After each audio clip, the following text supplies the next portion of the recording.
దేవుని మహాకృపను బట్టి, అక్కగారి విజ్ఞాపన బట్టి, అన్నయ్య ప్రార్థన బట్టి ఈ నూతన సంవత్సరంలో ఈ ఫస్ట్ మీటింగ్ విజయవాడ ఈ గృహంలో జరగడానికి దేవుడు ఇచ్చిన గొప్ప ప్రేమను బట్టి దేవునికి సాష్టాంగపడి కృతజ్ఞతలు చెల్లించుకుంటున్నానండి. పొద్దున సేవకులందరూ కలిసి ఆరాధన చేస్తుండగా నాకు చాలా సంతోషం వేసిందండి. ఎందుకంటే ఒక క్రిస్టియన్ మ్యారేజ్కి వెళ్తే మాక్సిమం ఒక 4-5 సేవకులు తప్ప ఎక్కువ రారండి. కానీ ఒక మీటింగ్ అంటే రాష్ట్రాల నుంచి వచ్చారంటే కేవలం దేవుడి చిత్తం కాబట్టే ఈ కార్యం జరిగిందండి. నాకు చాలా సంతోషం అనిపించింది. లాస్ట్ ఇయర్ దేవుని మహాకృపను బట్టి 3 మీటింగ్లు ఈ స్థలంలో జరిగినాయి అండి. అన్నయ్య వాళ్ళు ఆగస్టులో వచ్చారు. మళ్ళీ నేను అడుగుతానే ఉన్నాను, అన్న ఇంకొకసారి రండి అన్నయ్య, ఇంకోసారి దేవుని చిత్తం అయితే మీటింగ్ పెట్టను అన్నయ్య అంటే, ఇంక ఈ సంవత్సరానికి నువ్వు ఫుల్ స్టాప్ పెట్టేసి నెక్స్ట్ ఇయర్ వస్తుందమ్మా అన్నారు. అయితే దేవుడు గొప్పగా అద్భుతకరంగా ఈ మీటింగ్కి డేట్ ఇచ్చారండి. అసలు నేను అనేది 0 అండి. ఎందుకంటే ఆయన ఏర్పాటు చేసుకున్న స్థలం ఇది.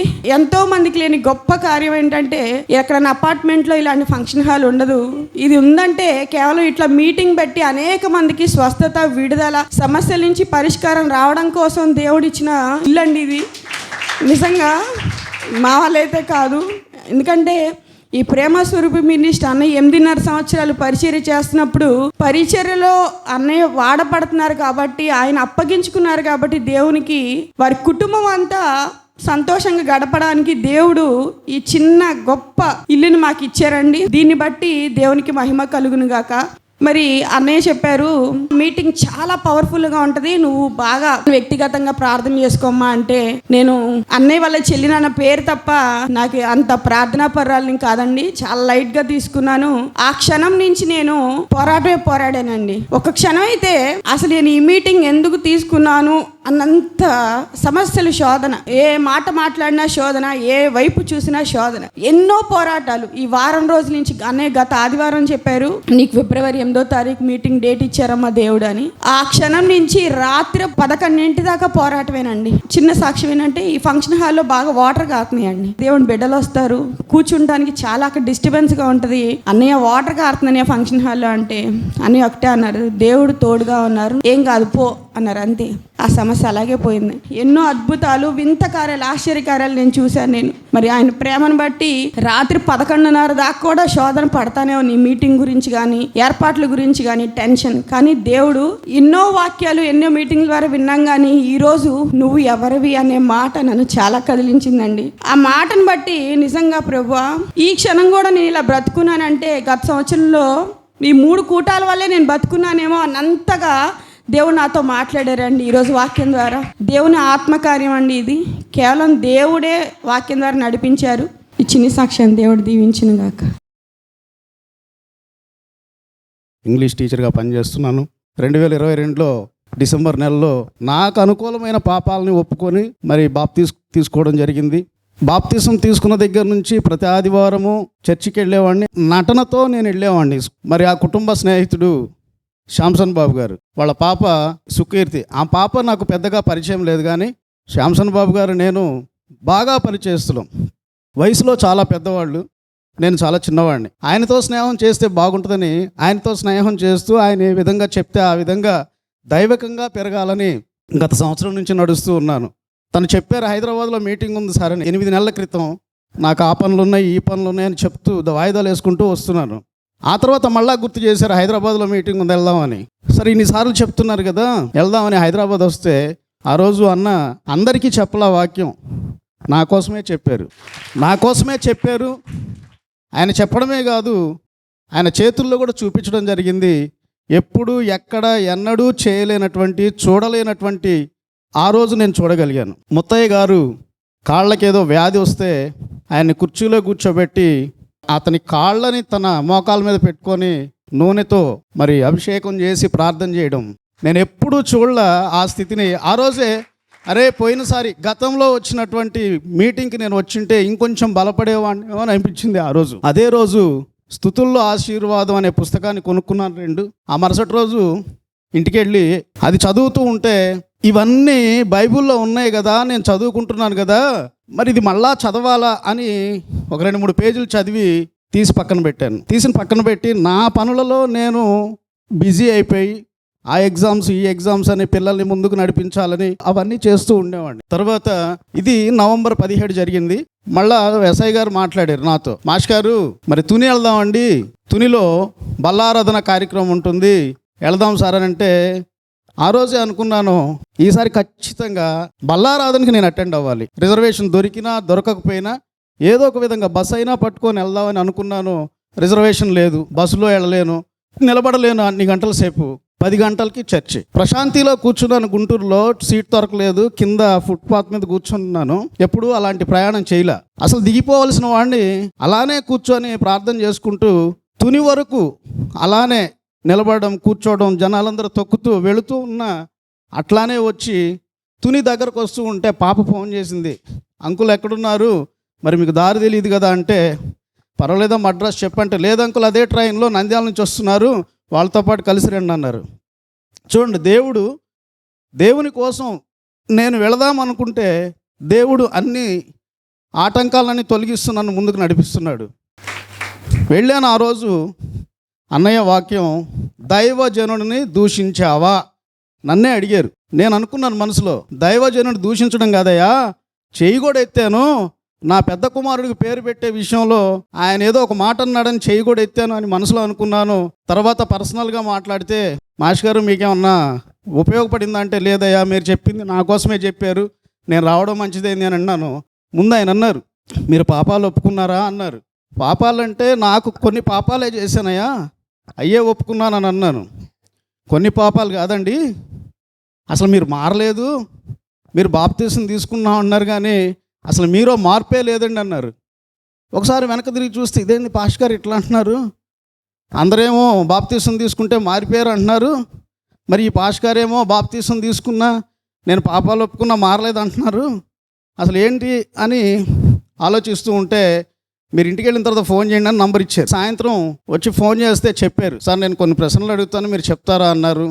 అడిగిన తర్వాత 100 ప్రశ్నలు అడిగితే 100కి 95 మొత్తం అన్నీ నేను దూషణలే చేస్తున్నాను. చెప్పానా మీరు మారలేదండి అన్నానా, ఇప్పుడు చెప్పండి సార్ అన్నారు. అవునయ్యా నిజమేనయ్యా, మీరు 100 అడిగారు, అందులో అన్నీ నేను చేసిన దూషణలేనయ్యా, నన్ను క్షమించయ్యా, నేను ఏవైతే తప్పులు చేశానో ఆ తప్పులన్నింటి నుంచి బయటికి రావాలంటే నేనేం చేయాలి?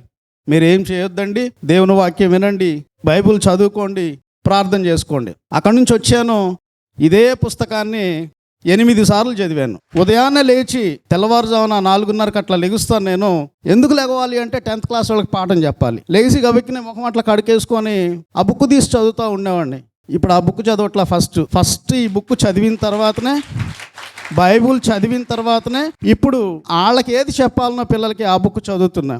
అంత ప్రభావితం అన్నయ్య చెప్పే వాక్యం కానీ, మరి అన్నయ్య రాసినటువంటి పుస్తకం ఇది ఒక్కటే చదివాను. అన్నయ్యను ఒక్కటే అడిగాను, అన్నయ్య మరి వాక్యానుసారంగా మరి నన్ను నడిపిస్తారా అంటే, తప్పనిసరిగా మీరు దైవజనుల్ని దూషించకుండా, దైవజనుల్ని చెప్పినటువంటి దైవజనులకు లోబడి మీరు నడుచుకున్నట్లయితే మీరు ఎక్కడన్నా ఎదగండి, మీరు ఎక్కడన్నా నడవండి, వాళ్ళు చెప్పేటటువంటి ప్రతి విషయాన్ని మీరు అర్థం చేసుకొని నడవండి అన్నారు. లేదన్నయ్య మీరు నడిపిస్తానంటే నేను నడవడానికి సిద్ధంగా ఉన్నానయ్య అని చెప్పడం జరిగింది అన్నయ్యకి. మరి సాక్ష్యాన్ని విన్నందుకు మీ అందరికీ మరొకసారి ప్రభు పేరిట ధన్యవాదాలను తెలియజేస్తూ వందనాలు చెల్లిస్తూ ఉన్నాను. నేను 1 సంవత్సరం నుంచి బైబిల్ ట్రైనింగ్ చేస్తున్నాను. అయితే నేను బైబిల్ ట్రైనింగ్ చేస్తూ మా వ్యక్తిగతంగా మాకు పొలం ఉందండి, ఆ వ్యవసాయం చూస్తున్నాను. మా డాడీ 1 సంవత్సరంన్నర నుంచి ఒక డిప్రెషన్ తోటి, ఒక భయంకరమైన భయంతో అతను ఉంటున్నాడు. అయితే నేను దాన్ని ఆయన సైకాలజికల్ ప్రాబ్లము లేదా ఆయన వ్యక్తిగతంగా శారీరక ప్రాబ్లం అనుకునేవాడిని. నా మిత్రులు, దేవుని నమ్మినటువంటి బిడ్డలు, మేమందరం అప్పుడప్పుడు మా ఫాదర్ గారికి మేము ప్రేయర్ చేస్తూ అలా నడుస్తుండేది అన్నట్టు. అలా చేస్తున్నప్పుడు ఒక 2 days లేదా 3 days అలా మంచిగానే ఉండేవాడు.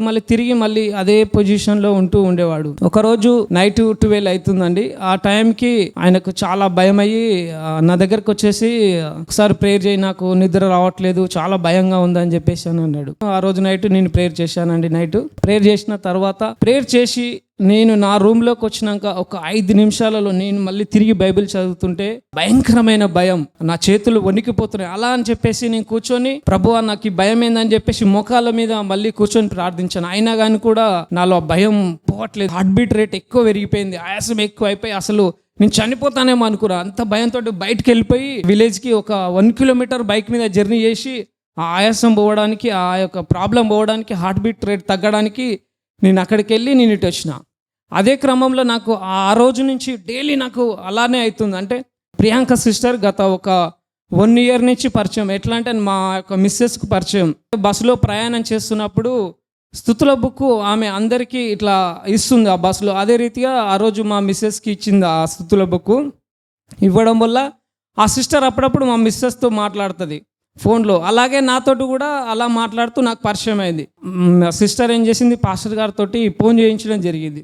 అయితే ఆ టైంలో ఇక నేను ఆ పాస్టర్ గారు ఫోన్ చేయగానే నేను ఆయనకు మాటల ద్వారా చెప్పలేదు. నాకున్న భయంతో చాలా సార్ దగ్గర ఏడ్చేసిన, సార్ ఈ భయం తట్టుకోలేకపోతున్నా, ప్లీజ్ సార్ మీరు ఏమైనా చేయండి, ఎట్లన్నా చేయండి అని చెప్పేసి సార్కు విషయం అంతా చెప్పిన. అంటే అన్నాడు, ఓకే నువ్వు ప్రేయర్ చేసినావు కానీ నీకు అభిషేకం లేకుండా నువ్వు ప్రేయర్ చేయడం వల్ల మీ డాడీ మీద ఉన్నటువంటి ఆ యొక్క దురాత్మ నిన్ను అటాక్ చేసింది, దానివల్ల నీకు ఇట్లా అయిపోయింది, నువ్వేం భయపడకని చెప్పేసి సారు ప్రేయర్ చేయడం జరిగింది. కూటం పెట్టించుకున్నాం. తద్వారా మా డాడీ కూడా ఇప్పుడు బాగుండు, నేను కూడా స్వస్థత పొందిన. అన్నయ్య గారిని పెట్టి మేము కూటం పెట్టుకున్నాం. ఇంట్లో సరిగ్గా పనులు లేవు.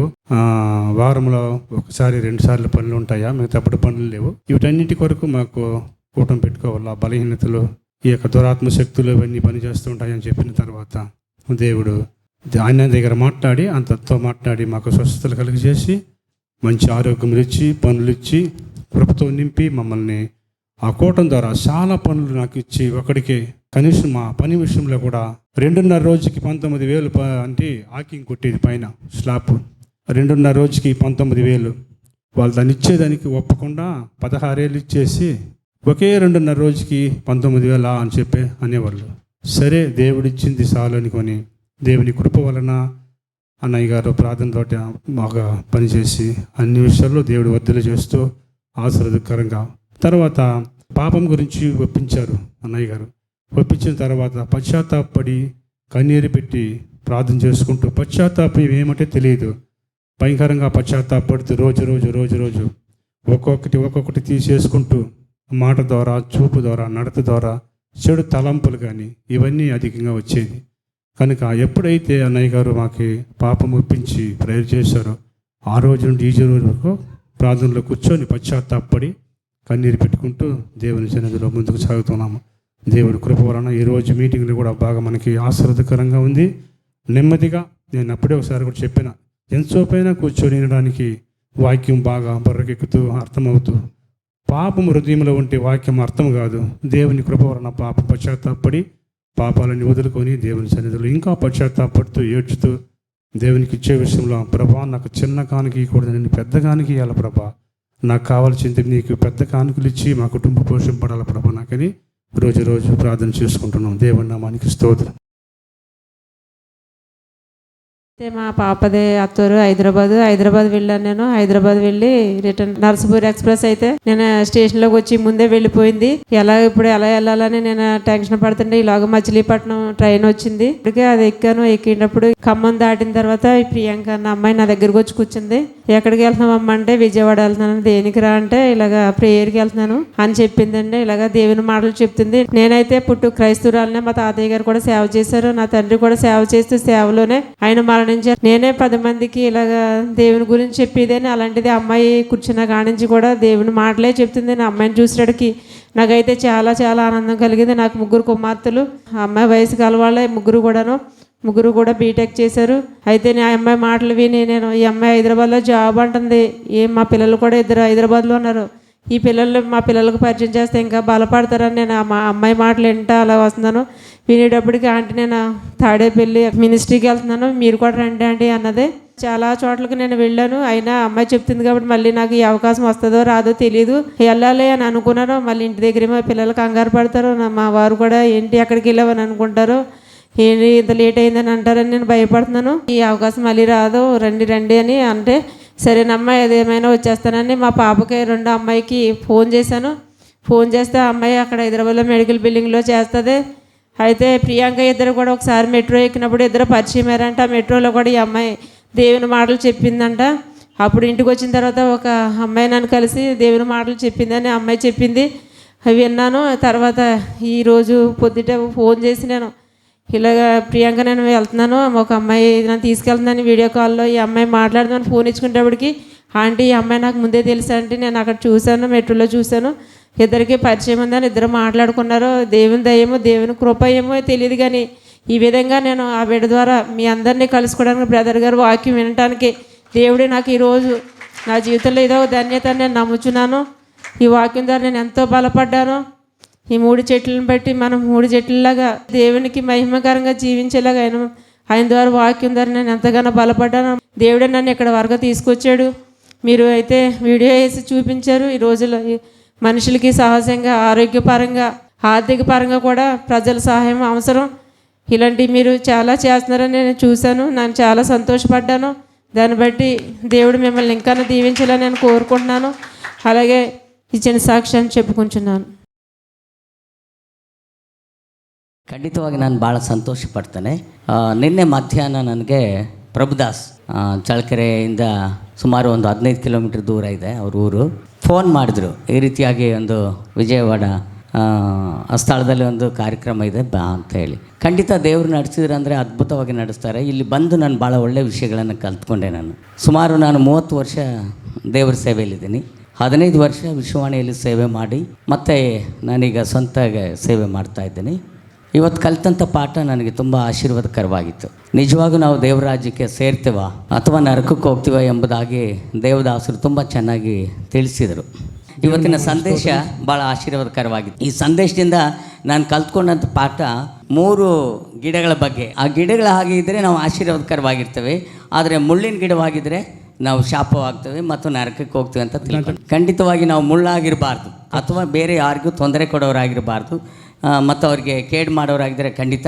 ಮತ್ತು ಅಷ್ಟು ಅಲ್ಲ, ಪ್ರಭುದಾಸ್ ಅವ್ರ ಮೂಲಕವಾಗಿ ನಾನು ಅವ್ರ ಮನೆಗೆ ಒಂದಿನ ಪ್ರಾರ್ಥನೆ ಮುಗಿಸ್ಕೊಂಡು ನೈಟ್ ಆಲ್ಟ್ ಇದ್ದೆ. ಅಲ್ಲಿ ಆ ನೈಟ್ ಆಲ್ಟ್ ಇದ್ದಾಗ ಈ ಚಿಕ್ಕ ಪುಸ್ತಕ ನಾನು ಬೆಳಗಿನ ಜಾವ 3 ಗಂಟೆಗೆ ಎಚ್ಚರ ಆಯ್ತು ನನಗೆ. ಆ 3 ಗಂಟೆಯಲ್ಲಿ ಆ ಪುಸ್ತಕವನ್ನು ಕಂಪ್ಲೀಟಾಗಿ ಓದಿದ್ದೀನಿ ಮತ್ತು ಒಂದು 50 ಪುಸ್ತಕ ನಾನು ಇಸ್ಕೊಂಡಿದ್ದೀನಿ. ನನ್ನ ಸಭೆಯಲ್ಲಿ ಆರಾಧನೆ ಮಾಡಲಿಕ್ಕೆ ಪ್ರತಿಯೊಬ್ಬ ವಿಶ್ವಾಸಿಗಳ ಕೈಯಲ್ಲಿ ಈ ಪುಸ್ತಕವನ್ನು ಕೊಟ್ಟು ಪ್ರತಿ ವಾಕ್ಯಗಳನ್ನು ಅವರಿಂದ ಹೇಳಿಸಿ, ಈ ವಾಕ್ಯ ಹೇಳ್ಬೇಕಾದ್ರೆ ಅವ್ರಿಗೆ ಆಶೀರ್ವಾದ ಬರುತ್ತೆ ಅಂತ ನನಗೆ ಗ್ಯಾರಂಟಿ ಉಂಟು. ಅವರು ಆ ವಾಕ್ಯವನ್ನು ಹೇಳುವಾಗ, ನಾನು ವಾಕ್ಯವನ್ನು ಹೇಳುವಾಗ, ನಾವು ಯಾವಾಗಲೂ ಆರಾಧನೆಯಲ್ಲಿ ಕೀರ್ತನೆ ಭಾಗವನ್ನು ಸ್ಟಡಿ ಮಾಡ್ತೀವಿ. ಆ ಕೀರ್ತನೆ ವಾಕ್ಯವನ್ನು ಸ್ಟಡಿ ಮಾಡುವಾಗ ಅದರ ಬದಲಿಗೆ ಈ ಒಂದು ವಾಕ್ಯಗಳನ್ನು ಹೇಳ್ಕೊಡ್ತಾ ನಾವು ಖಂಡಿತ ಆಶೀರ್ವಾದವಂತೆ. ಜ್ಞಾನೋಕ್ತಿ 1 ಕೊನೆ ವಚನದಲ್ಲಿ ಹೇಳ್ತದೆ, ವಾಕ್ಯವನ್ನು ಓದುತ್ತಿರುವಾಗಲೇ ಸ್ವಸ್ಥವಾಗಿರ್ತಾನೆ ಮನುಷ್ಯ, ಯಾವ ಕೇಡಿಗೂ ಭಯಪಡದೆ ಸ್ಥಿರಚಿತ್ತನಾಗಿರ್ತಾನೆ. ಖಂಡಿತವಾಗಿ ದೇವದಾಸರ ಮೂಲಕವಾಗಿ ಈ ದಿನ ಒಳ್ಳೆ ಸಂದೇಶ ಕೇಳಿಸ್ಕೊಂಡಿದ್ದೀನಿ. ಮುಂದಿನ ದಿನಮಾನದಲ್ಲಿ ದೇವ್ರ ಚಿತ್ತವಾದರೆ ಚಳ್ಳಕೆರೆಗೆ ಸೇವಕರನ್ನು ನಿಮ್ಮನ್ನು ಬರಮಾಡ್ಕೊಳ್ಳಿಕ್ಕೆ ನಾನು ಇಷ್ಟಪಡ್ತೀನಿ. ನಮ್ಮ ಸಭೆಯಲ್ಲೂ ಸಹ ಒಂದು ಕೂಟವನ್ನು ಏರ್ಪಡಿಸಿ ನೀವೆಲ್ಲರೂ ಆ ಸ್ಥಳಕ್ಕೆ ಬರೋದಾದರೆ ಖಂಡಿತ ನಮ್ಮ ಕರ್ನಾಟಕ ರಾಜ್ಯಕ್ಕೆ ಪ್ರೇಮ ಸ್ವರೂಪಿ ಒಂದು ಸಂಸ್ಥೆ ಮೂಲಕವಾಗಿ ಸೇವೆ ನಡೀಲಿ ಅಂತ ನಾನು ಇಚ್ಛೆಗೊಳ್ಳೋಣ. ನನ್ನ ಹೆಸರು ಪ್ರಮೋದ್ ಅಂತ. ನನ್ನ ಡಿಸ್ಟಿಕ್ ಬೀದರು, ನನ್ನ ತಾಲೂಕು ಬಸವ ಕಲ್ಯಾಣ, ನನ್ನ ಊರು ಕಿಟ್ಟ. ಹೈದರಾಬಾದ್ನಲ್ಲಿ ರೆಡ್ಡಿ ಲ್ಯಾಬ್ನಲ್ಲಿ ಕೆಲಸ ಮಾಡ್ತೀನಿ ಸರ್. ಪಾರ್ಟ್ ಟೈಮ್ ಜಾಬು ಸಲೂನಲ್ಲಿ ಮಾಡ್ತೀನಿ, ರೆಗ್ಯುಲರು ಡ್ಯೂಟಿ ಮಾಡ್ತೀನಿ ಕೆಲಸ ಎಲ್ಲ ಹಾಸ್ಪಿಟಲ್ ರೆಡ್ಡಿ ಲ್ಯಾಬ್ನಲ್ಲಿ. ಕಂಪ್ನಿಲಿ ನಾವು ಕೆಲಸ ಮಾಡ್ತೀವಿ. ನಮ್ಮ ಸಿಸ್ಟರ್ ಅವರು ಅನಿತಾ ಅವರು ಅಲ್ಲೇ ಪರಿಚಯ ಮಾಡಿದಾರೆ. ಅಲ್ಲೇ ಒಂದು ಸರ್ತಿ ಚರ್ಚಿಗೆ ಬಾ ಅಣ್ಣ, ಹೇಗಾದರೂ ಬಾ ಅಣ್ಣ, ಟೈಮ್ ತೊಗೋ, ನಾಕೋಸಮ್ ಟೈಮ್ ತೊಗೋ ಅಂತ ಹಿಂಗೆ ಹೇಳ್ತಾಯಿದ್ರು. ನನಗೆ ಈ ಥರ ಹೇಳ್ತಾ ಇದ್ದಾರಪ್ಪ, ಏನು ಮಾಡಬೇಕು అంటే ನಾನು ಡ್ಯೂಟಿ ಹೋಗಿದ್ದೀನಿ. ಸರ್ ಹೇಳಿದೆ, ಸರ್ ನಾನು ಈ ಥರ ಹೋಗ್ಬೇಕು ಸರ್. ಅಲ್ಲೂ ಊರ ಕಡೆ ಹೋಗಿದ್ದಾರೆ, ಈ ಕೆಲಸ ಭೀ ಬರ್ತಾ ಇಲ್ಲ, ಏನೂ ಇಲ್ಲ. ಅಲ್ಲಿ ಸರ್ ಅಂದರು, ಹೇಗೆ ಮಾಡ್ತೀವಿ ನೋಡು, ನಾಳೆ ಬರ್ತೆ ಅಂದರೆ ಓಕೆ, ಮರಿ ಇನ್ನೊಬ್ಬರು ಅಡ್ಜಸ್ಟ್ ಮಾಡಿ ಅವ್ರಿಗೆ ಕೆಲಸ ಮಾಡಿ ಕಳ್ಸ್ಕೊಂಡ್ಬಿಟ್ಟಿದ್ದೀನಿ. ಯಾಕಂದ್ರೆ ಹೇಳಿದ್ರು ತುಂಬ ರೋಜಿಂದ ಹೇಳ್ತಾ ಇದ್ದಾರೆ, 8 ದಿವಸದಿಂದ ಹೇಳ್ತಾ ಇದ್ದಾರೆ ಬಾ ಅಣ್ಣ ಬಾ ಅಣ್ಣ. ನಂದೇ ಮಲ್ಲಿ ಯಾಕೆ ಅಲ್ಲಿ ನೀವು ಕೋಸ ಮಾಡ್ತೀನಿ ಅಂತೆ ಒಕ್ಕರು ಸುಟ್ಟಿ ತೊಗೊಂಡು ಬಂದಿದ್ದೀನಿ. ನಾನು ಹೇಳಕ್ಕಂದ್ರೆ చాలా నాకు ఇష్టం అనిపిస్తుంది. ನಂಗೆ ಹೇಳಕ್ಕೆ నాకు ಒಂಥರ ಹ್ಯಾಪಿನೆಸ್ ಅನಿಪಿస్తుంది ಮನಸ್ಸಲ್ಲಿ. ಇಷ್ಟು ಥರ ಮಾತಾಡೋಕ್ಕೆ ನನಗೆ ಅವಕಾಶ ಕೊಟ್ಟಿದ್ದಂತ ತಮ್ಮೆಲ್ಲರಿಗೆ అందరికీ ధన్యవాదాలను సల్లిస్తున్నాను. జడ్డింగ్ అన్నవరంలో వీరభద్రయ్య కులానికి చెందినవంటి పూజారిని నేను. అయితే పూజలు చేస్తూ నా జీవితాన్ని వాటికి సమర్పించాను. నాకు తెలియదు అప్పుడు దేవుడు అంటే ఎవరో నాకు తెలియదు. నా ఇచ్చలవిడ జీవితాన్ని జీవిస్తున్నాను. పూజారిని అయినప్పటికీ సినిమాలు చూసేటువంటి వాడిని, అయితే వాళ్ళతో కలిసి జీవించేటువంటి వాడిని, యవనస్తులతో భయంకరంగా జీవించేటువంటి వాడిని. చదువుకున్న ఆ సందర్భాల్లో కూడా నా స్నేహితులతో అనేక చోట్లకు వెళ్ళి అనేక విధాలమైనటువంటి పాపం చేసేటువంటి వాడిని నేను. అయితే నా జీవితం పూర్తిగా అనేకమైనటువంటి పాపాలకి బానిస అయిపోయింది. నా బానిసత్వం నుండి, నా పాపము నుండి, నేను నమ్మేటటువంటి దేవీ దేవతలని పడేవారు, నేను వాటికి మొక్కేవాడిని. నన్ను విడిపించండి పాపము నుండి, లేదా ఈ యొక్క వ్యసనాల నుండి నన్ను విడిపించమని వాటికి నేను సాగిల పడేటువంటి వాడిని. ఒకనాడు ఏం జరిగిందంటే, పూర్తిగా నా జీవితం వ్యర్థం అనుకొని చనిపోవడానికి సిద్ధపడ్డాను. చనిపోవడానికి సిద్ధపడి నేను వెళ్తూ ఒక చీకట స్థలంలో ఆ ప్రదేశానికి వెళ్ళి అక్కడ కూర్చున్నాను. చీకట్లో ఏడుస్తున్నాను. ఇక నా జీవితాన్ని అంతం చేసేద్దాం, నేను నమ్మేటంటివి నాకు సహాయం చేయలేదు, ఇంక నా జీవితం ఎందుకు అని బాధకి లోనైపోతున్నాను. మాకు అప్పుడు 3 లక్షలు అప్పు ఉండేది. నా జీవితం అంతం చేసుకుందామన్నప్పుడు ఒక స్వరం నాకు వినిపిస్తూ ఉంది. నీకు సహాయం చేయువాడును నేనే అని స్వరం నాకు వినిపించింది. ఆ స్వరం ఎవరో నాకు తెలియలేదు అప్పుడు.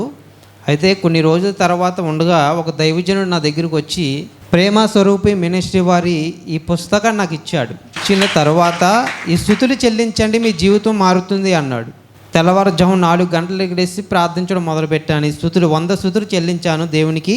అయితే తర్వాత నాడు నేను దేవుడు నమ్ముకున్నామని మా ఫ్యామిలీ అందరూ నన్ను వదిలేశారు, వెలివేశారు. నువ్వు మా కులంలో ఉండడానికి వీలేదని వెలివేశారు నన్ను. అయితే ప్రేమ స్వరూపు వారి మినిస్ట్రీ రోజు ఇవే చెల్లించేవాడిని నా దేవునికి. చెల్లించేటప్పుడు నా ప్రభు ఈ స్తుతులు విన్నాడు.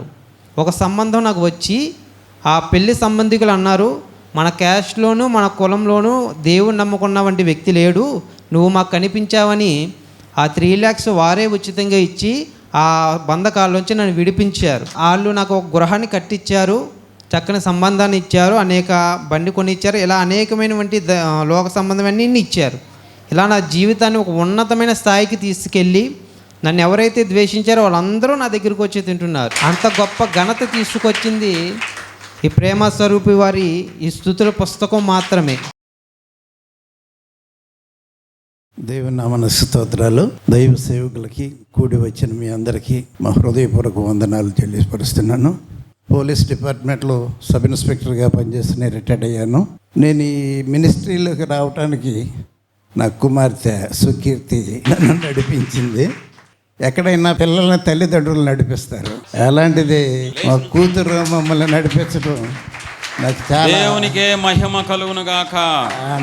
తల్లిదండ్రులను పిల్లల్ని నడిపించడం కాదు, పిల్లలే తల్లిదండ్రులని సహవాసంలో నడిపించే కాలం వచ్చింది. మళ్ళీ దేవునికే సమస్త మహిమ కలుగును గాక. ఒకసారి ఇక్కడే మీటింగ్కి అటెండ్ అయ్యాను. దైవ సేవకుల వాక్యం విన్నాను. నేను జీవిస్తున్న జీవితం ఒక ముళ్ళకంప లాంటి జీవితం అని ఆ రోజునే నేను తెలుసుకున్నాను. బాప్తీసం తీసుకున్నాను, బైబిల్ చదువుతున్నాను, హృదయంలో మార్పు లేదు, నెమ్మది లేదు, కుటుంబంలో సమాధానము లేదు. ఎంతోమంది దైవ సేవకులు నాకు తెలుసు. హోసన్న మందిరంలో ఒక పరిచారకుడిగా చేశాను నేను. ఏసన్న గారు నన్ను అభిషేకించి ఒక పరిచారకుడిగా. అలా ఉండి కూడా నేను వాక్యానుసారం జీవించలేకపోయాను. ఏదో సేవ అంటే చేస్తున్నాం, పరిచర్య అంటే చేస్తున్నాను, కానీ వాక్యానుసారం నేను జీవించలేకపోయాను. ఎప్పుడైతే అయ్యగారు వాక్యం విన్నానో, తండ్రి అయిన దేవుడు 10 ఆజ్ఞలు ఇస్తే యేసుక్రీస్తు వారు 2 ఆజ్ఞలు ఇచ్చాడు మనకి.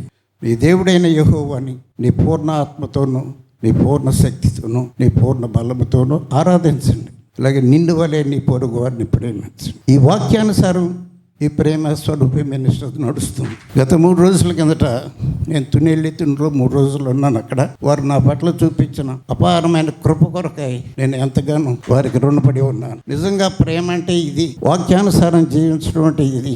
చెప్పటం కాదు, చేసి చూపించాలి. దైవ సేవకులు చేస్తున్న పరిచర్య చూసి నేను చాలా ఇన్స్పిరెస్ అయ్యాను. ఇప్పుడు నేను అనుకుంటున్నాను, ఒక చెట్టుకులాగా నేను జీవించాల్సి, నేను ఇంకా ముళ్ళ కప్పలాగానే ఉన్నానేమో. నన్ను నేను సరి చేసుకుంటూ సాగిపోతున్నాను.